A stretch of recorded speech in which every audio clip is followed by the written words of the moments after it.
त्यानं मनात आणलं ना, त्या प्रारब्धाच्या हातात आहे सगळं. लेका आपलं जगणं आपल्या हातात नाही, आपलं जगणं नशिबाच्या हातात आहे, आपलं जगणं प्रारब्धाच्या हातात आहे. हे उदाहरण काल परवा तुम्हाला कळालंय. आणि याच्या पुढचं आहे का तुम्ही? अरे त्याच्या जर मनात आलं एखाद्याला जिवंत ठेवायचं, एखाद्याला जिवंत ठेवायचं, एखाद्याला वाचवायचंय, तर ऐका माझ्या दादानो, भावानो, बहिणीनो, 265 लोक 15 सेकंदात जळून खाक झाले.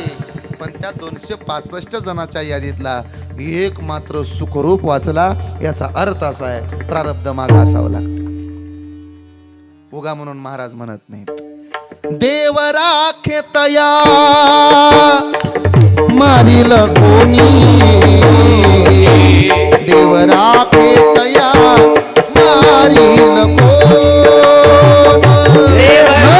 मोडे काटा हिंडता वन, न मोडे काटा हिंडता वन, मोडे काटा